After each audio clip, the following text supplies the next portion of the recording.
Welcome, everyone.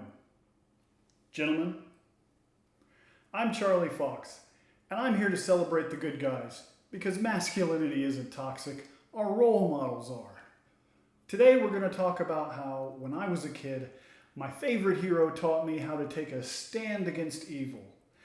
And then, when I was an adult, he taught me how to deal with thinking I was a total fucking failure.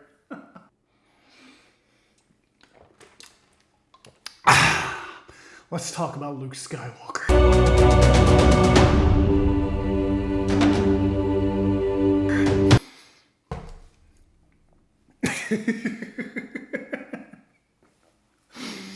Oh, God, I hope someone watches this. Created in 1977 by George Lucas for his unremarkable B-movie Star Wars, Luke Skywalker is a poor farm boy from the middle of nowhere who gets radicalized by the murder of his aunt and uncle into joining a rebellion against an evil galactic empire headquartered far, far away, whose power and influence are inescapable. Along the way, he also discovers he's secretly the specialist boy in the universe, and with the help of a diverse group of friends of different species and classes, defeats the fascist, xenophobic Imperials.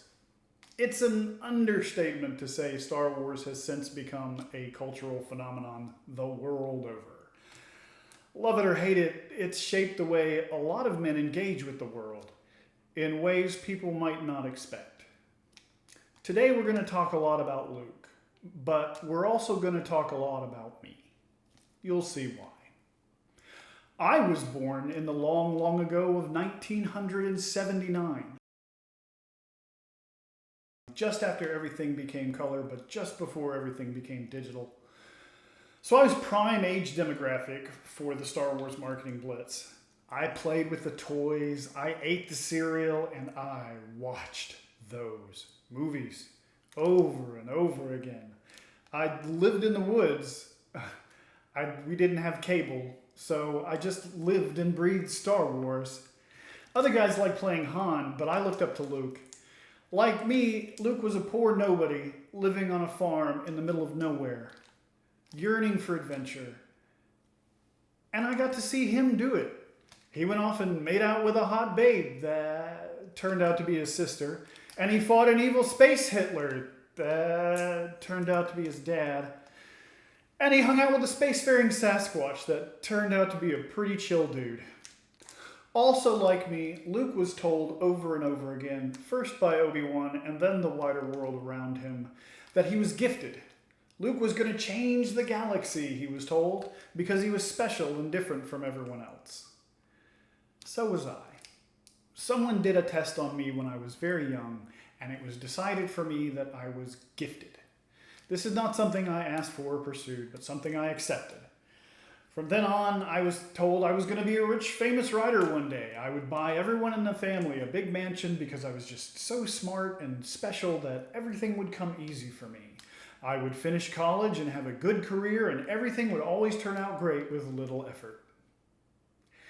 My family didn't realize it, but that is a hell of a lot of pressure to put on a 7-year-old.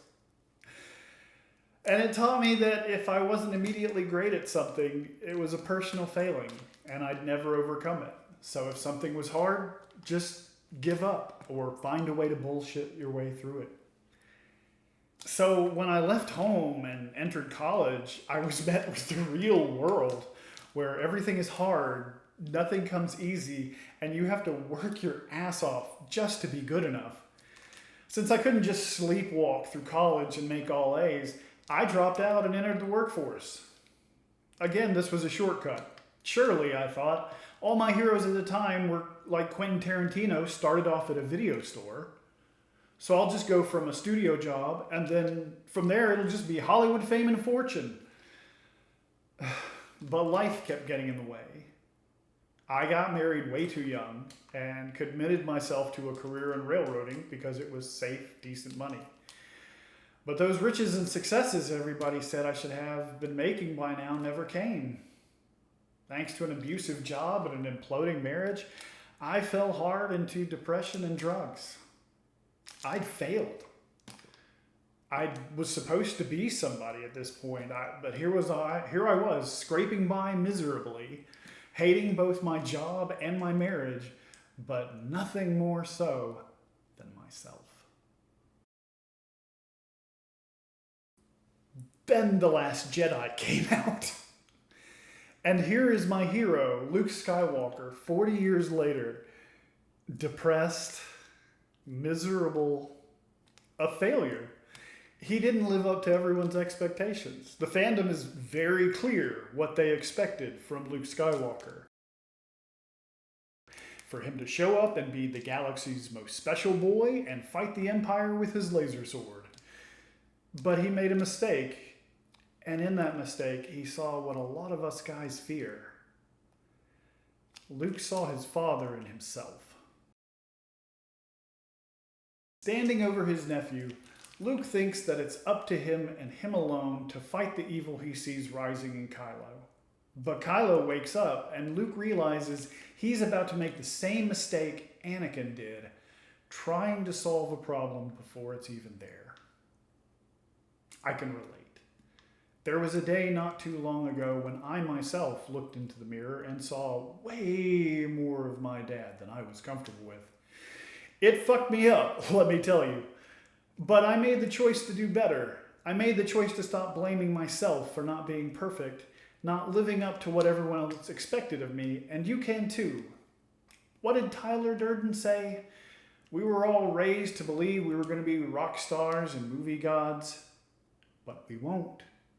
And we are slowly learning that fact. And we are very, very pissed off. But the answer isn't to blame anyone, least of all yourself. Luke didn't. Luke realized the real failure was giving up on the world, giving up on himself. He stopped hiding, and he made his contribution to the galaxy his way. We all make mistakes. We all fall every now and then. A good man forgives himself as much as he forgives others.